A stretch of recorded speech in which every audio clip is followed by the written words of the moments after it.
अतिशय रुचकर अशी आज आपण फ्लावर आणि शिमला मिरचीची मिक्स भाजी बनवूया। अगदी सोप्या पद्धतीने इथे मी दाखवलेली आहे। घरातील साहित्यात आणि महत्त्वाचं म्हणजे कच्चे मसाले घालून अतिशय रुचकर। नक्की एकदा बनवून बघा अगदी सोप्या पद्धतीने। तर इथे मी कच्चे मसाले अगोदर तुम्हाला दाखवते। इथे मी 2-3 लवंगा घेतल्या, 2-3 मिरे घेतले, दालचिनीचे छोटे छोटे 2 तुकडे घेतले, चक्रफुलाचे हे 2-3 तुकडे घेतले आणि जावित्री घेतली। आता हे कच्चे मसाले डायरेक्ट 10 रुपयाची पुडी मिळते ती आणली तरी चालेल। थोडेसे धने घ्या त्यामध्ये मिक्स आणि थोडेसे शहाजिरे घ्या। शहाजिरेने भाजी खूप छान लागते अशा पद्धतीने। आता आपल्याला अगोदर कांदा आणि टोमॅटो व्यवस्थित परतून घ्यायचा आहे थोडंसं तेल टाकून। तर हे अगोदर परतवलं की नंतरून आपल्याला नाही जास्त मसाला शिजवला तरीही चालतं आणि मसालाही काळा पडत नाही नंतरून। हे बघा धणे पण घेतलेले आहे। तर इथे तेजपान आपल्याला वापरायचं आहे पण ते नंतरून वापरायचं कारण ते आपल्याला वाटायचं नाही। तर अशा पद्धतीने कांदा परतवून घेतला, त्यातच टोमॅटो परतवायला घेतला आणि आता परतवत आलं की नंतर लगेच त्यामध्ये ते कच्चे मसाले थोडेसे परतून घ्यायचे, जाळायचे नाही आणि कच्चे मसाले अगोदरही टाकायचे नाही। अगोदर टाकले की त्याचं असे काळपट होतात, भाजी तर काळपट होतीच पण टेस्टमध्ये अशी जळके लागते। आता इथे मी 5-6 काजूचे तुकडे घेतलेले आहे, तुम्हीही घ्या म्हणजे भाजीला अतिउत्तम अशी चव येते। आणि सर्व परतवायचं झालं की कोथिंबीर घ्या, ती पण थोडीशी कमी गॅस किंवा बंद गॅस केला तरी चालेल, ती परतून घ्या आणि मिक्सरच्या भांड्यामध्ये सर्व साहित्य घ्या। थंड झाल्यावर पाणी टाकून थोडंसं वाटून बाजूला ठेवा। तर आता जिरे, मोहरी, थोडीशी हिंगाची फोडणी द्या आणि इथे मी थोडंसं लाल तिखट, हळद आणि थोडाच मसाला घेतलेला आहे। तर इथे मसाल्याचा तुम्ही वापर नाही केला तरी चालेल पण मी थोडा घेतला आणि ते व्यवस्थित आता सर्व काही परतवून घेणार आहे। त्यामध्येच लगेच आपण जो वाटलेला मसाला होता तोही परतवून घ्यायचा बरं का।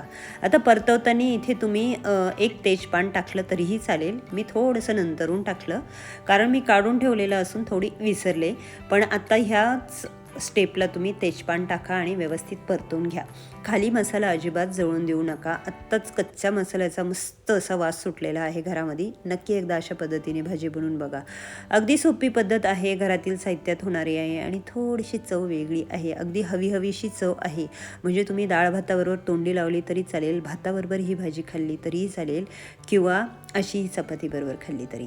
तर आता त्यामध्ये मी हे फ्लावर आणि जी शिमला मिरची आहे ना ती मी अगोदर अजिबात काहीच परतून वगैरे घेतली नाही, फक्त स्वच्छ निवडली, धुतली आणि त्यामध्ये परतवायला घेतलेली आहे। असं नाही की इथे अगोदरच तुम्हाला शिजवून घ्यायचं आहे। आपण इतके असे मोठे मोठे खापा केलेले नाही, छोटेच आहे।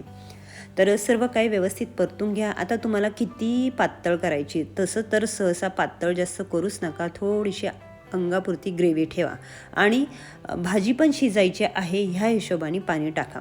चवीपुरतं मीठ टाका, नंतरून भाजी शिजत आल्यावर तुमच्याकडे कसुरी मेथी असेल तर तीही टाका। पण एकदा अशा पद्धतीने नक्की भाजी बनवून बघा। इथे तुम्हाला एकदम असं थोडी लाल कलरची मिरची वापरायची असेल तर वापरू शकता, जेणेकरून भाजीला कलर आणखीन छान येईल। बघा आता इथे मी 5 ते 7 मिनिटात भाजी मस्त अशी शिजून घेतलेली आहे, मस्त चवेला झालेली आहे आणि घरात मस्त असा सुगंध सुटला आहे, केव्हा खाईल असं सर्वांना झालेलं आहे। तर अशा भाजीमध्ये तुम्ही पनीरही टाकू शकता, वाटाणे टाकू शकता, थोडे गाजरचे तुकडेही टाकू शकता। हे बघा कोथिंबीर टाकून मस्त अशी भाजी झालेली आहे, शिजायला अजिबात वेळ लागलेला नाही। तेव्हा मैत्रिणींनो नक्की एकदा अशी भाजी बनवून बघा। यूट्यूब चॅनल तुम्ही सबस्क्राईब केलं नसेल तर आठवणीने सबस्क्राईब करा। डेली असेच छोट्या रेसिपी असतात ते बघत जा, शॉर्ट असतात रोजच 1 मिनिटाचे ते बघत जा आणि इंस्टाग्राम फेसबुक पेजवर पण रोज असेच सोप्या पद्धतीने रेसिप्या दाखवलेल्या असतात। अगदी घरातील साहित्यात होणाऱ्या, पटकन होणाऱ्या आणि जे नवशिके आहे ते तर सहज शिकतील अशा सोप्या भाषेत सांगितलेल्या भाज्या असतात।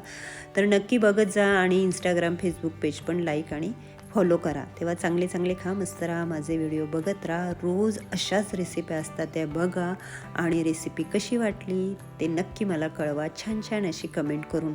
आणि दुसरं म्हणजे नक्कीच एखादा तरी व्हिडिओ शेअर करत जा तुमच्या मित्रमैत्रिणींमध्ये।